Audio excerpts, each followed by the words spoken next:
What if you had the smartest Wi-Fi?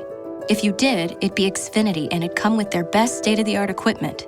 It would boost speeds to the devices that needed them most, whether you were streaming, gaming, or gaming while pretending to work. It would even power your mobile connection so you could bring faster, secure Wi-Fi speeds with you where you use it most. If you had the smartest Wi-Fi, everything would work together seamlessly to keep you connected.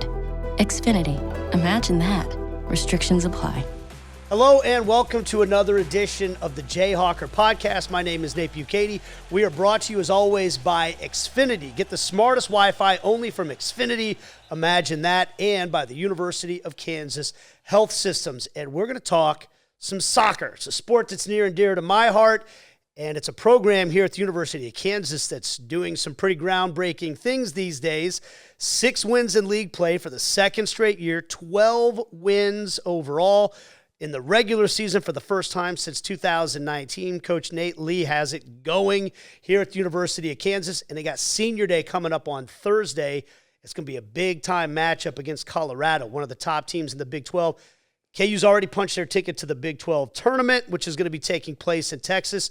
We're going to talk about all of it with one of the star players on the team, forward and midfielder Saige Wimes. Saige, how are you? I'm good. How are you doing? Oh, I was talking to you a little bit about this. Let's get into the background a little bit because you're St. Teresa's kid from KC, and I was a Catholic school kid from KC, Bishop Ward guy, so, you kind of learn the Catholic school circles. Tell me about life at St. Teresa's and how that got you ready for college. Yeah, so grew up obviously in the Catholic school system. I went to a Catholic grade school before I went to St. Teresa's. And so my two older sisters, St. Peter's. Yes. I got married in St. Peter's. Really? My wife grew up going to school there. Oh my gosh, absolutely. that's so cool. Beautiful place. Small world. Yeah. So I grew up there, and then my two older sisters went to St. Teresa's, and so I kind of knew the expectation was I was going to go there as well, follow them. And so we had a very rigorous academic schedule there, and so I think that really prepared me well for KU. And then I actually wasn't able to play on the soccer team the first 2 years at St. Teresa's because I was playing for ECNL and then GA, and you couldn't play high school. So I only got to play high school my junior and senior year, and that was an awesome experience. We had a pretty good team.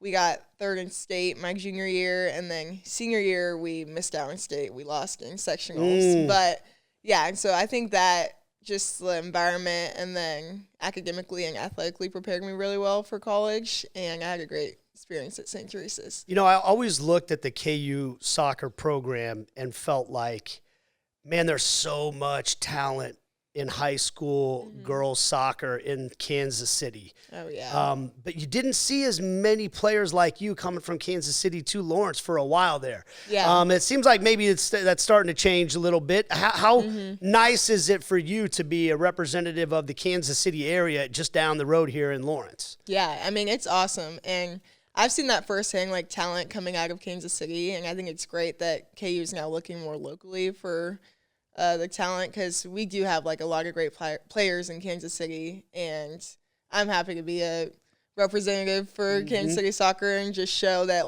it's so awesome representing your hometown.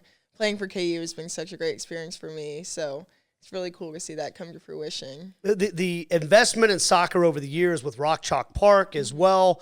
How would you describe what that's like in terms of the facilities that you guys get to play in now and all of that? Yeah, it's not like any other program, I'd say, for all college. It's a separate facility, obviously, and so it really feels like game days are super special and surreal because we always practice here, Wagner, and then go 10 minutes, Rock Chalk Park, we're only there Thursday and Sunday for games, and so I mean, it's just an incredible facility. We share it with softball and then track, but we have our own section, and so have a super nice field, super nice locker room. Whenever we travel to other Big 12 games or just non-conference games, we don't see the same type of stadium there, so it's really special to have that here in Lawrence. Okay, so let's talk about the season a little bit. First of all, I mentioned Coach Nate. You've had him for a couple years now. Yeah. How would you describe him? What's it been like since he's taken over? Because you guys have had a lot of success. Yes. Yeah, I think he completely just changed the program around.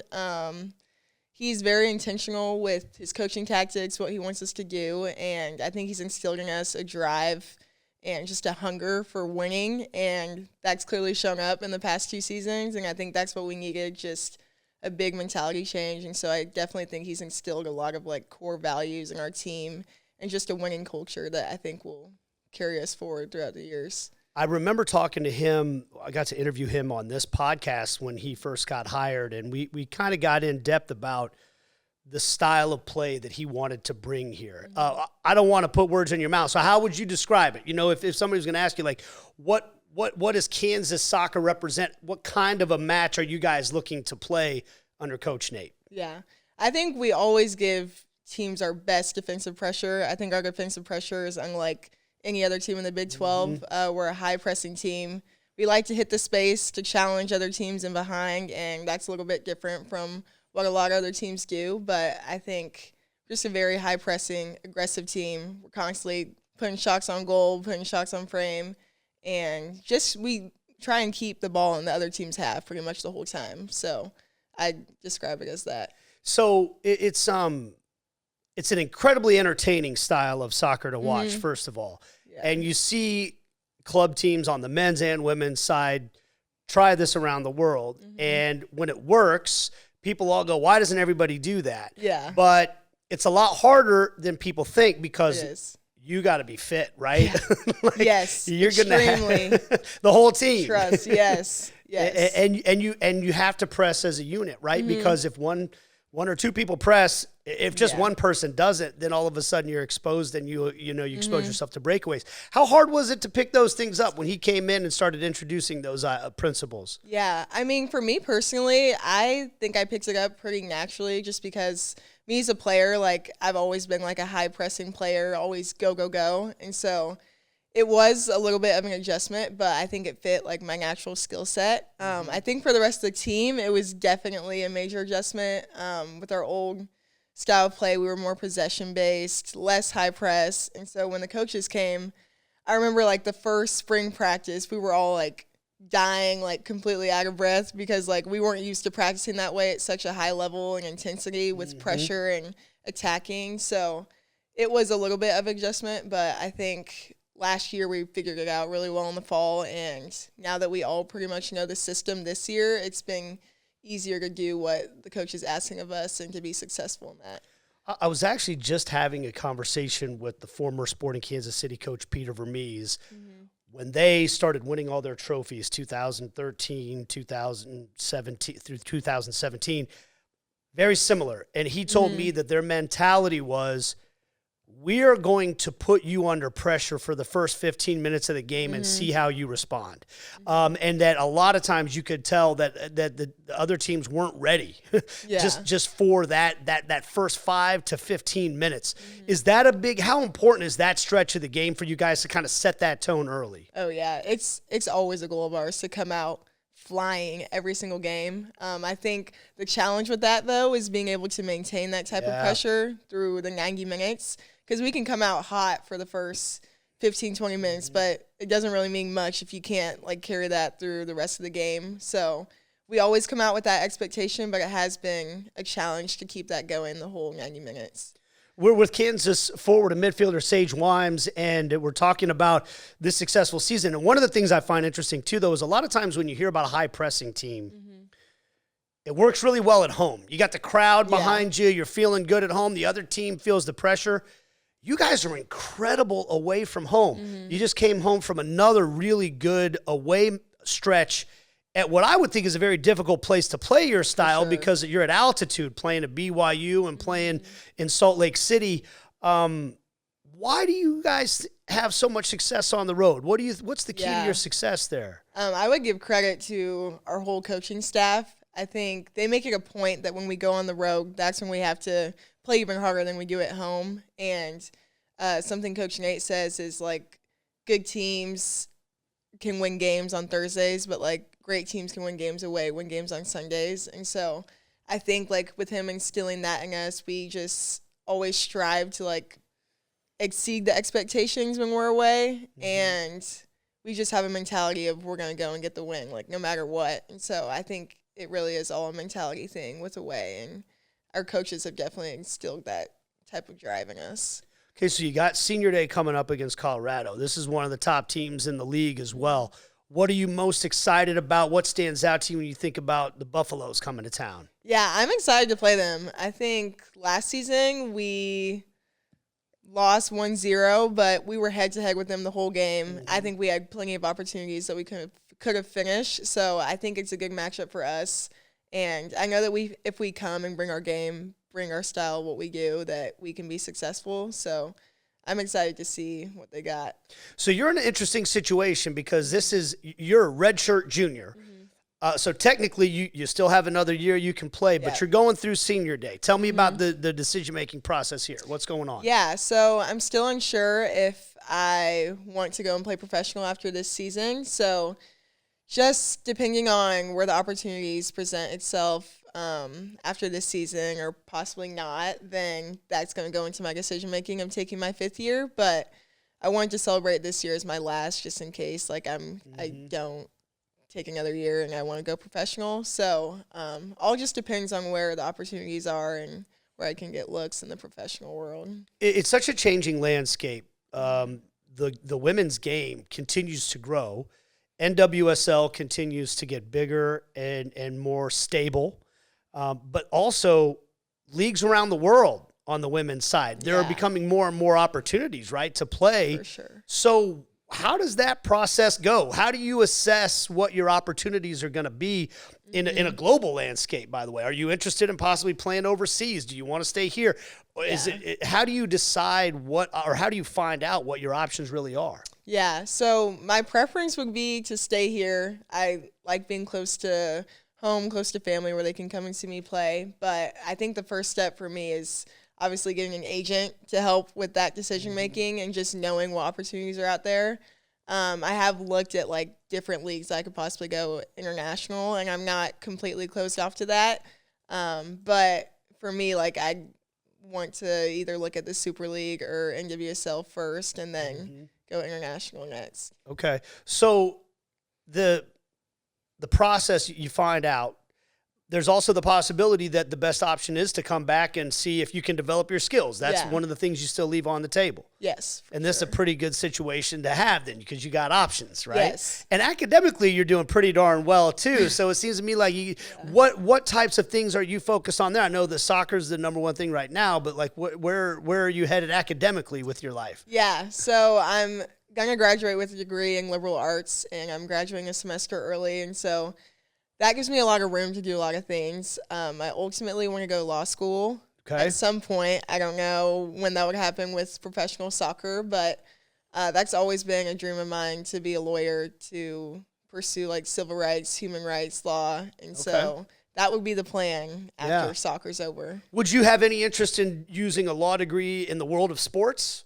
I haven't thought about it like that. Possibly. You could become an agent or something like that. Yeah, exactly. I think there's so many different areas to law where I could pursue and go into. So I think once I get through law school, that'll be like something to figure out. But yeah, I'm definitely open to different areas. I think it's so interesting, like I said, because the women's game is evolving so quickly.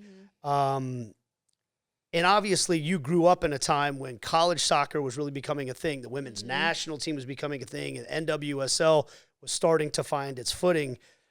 When did the idea that you could do this, like for a living, become a professional women's soccer player? Do you remember when you started to think of that as like a reality? Oh yeah, for sure. My summer of my sophomore year, so I redshirted my sophomore year just due to medical illness, and then I went to play for a summer team, and that was Minnesota Aurora. So they're in the USLW League, and I was kind of trying to find like my passion for soccer again since I was sitting out for basically the whole season.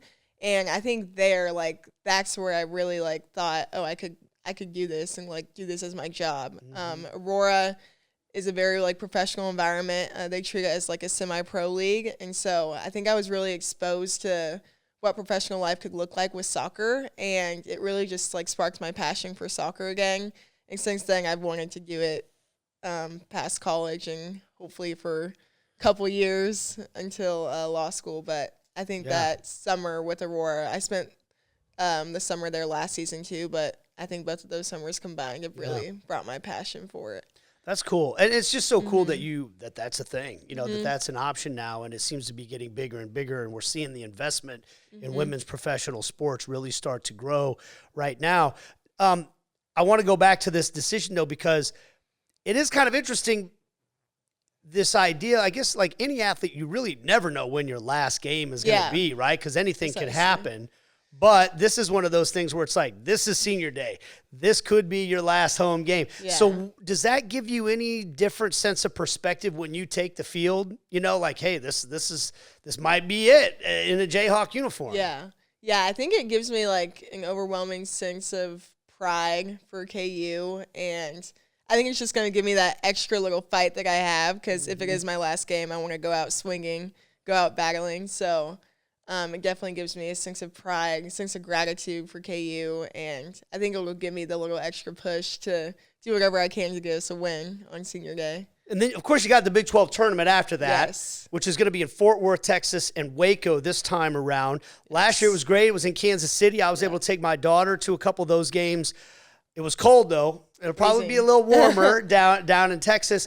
You guys are the defending champs there. So what do you take away from what you did last year in the tournament that you can use, I guess, because obviously the Big 12 is highly competitive again this year. For sure. I think we have really high expectations going into this tournament. Last tournament, it was just like, all right, let's just go in, do whatever we can, because not like we didn't expect to win it, but we didn't expect the outcome that we had. So we have definitely higher expectations coming in this year, and I think what really helped propel us last year was just us all being unified. And like you said, like the press doesn't work if it's one person and not the whole team. So I think just grounding ourselves in like that unity will definitely like bring us pretty far, I hope, in the tournament. So yeah, I think if we all come together, all play as one, then good things will happen. Well, it's certainly been a great season already, and there's much more to come. So good luck on senior night, and good luck in the Big 12 tournament. Thank you so much for the time today, Saige. Thank you. Thank you for having me. All right, that is Saige Wimes. And again, Kansas women's soccer. You got to get to Rock Chalk Park if you haven't done it yet to say goodbye to these seniors. Maybe goodbye to Saige. We're not sure yet. But either way, it's going to be a big matchup against Colorado on October 30th. And then, of course, the Big 12 tournament coming up right after that down in Fort Worth, Texas, and in Waco as well.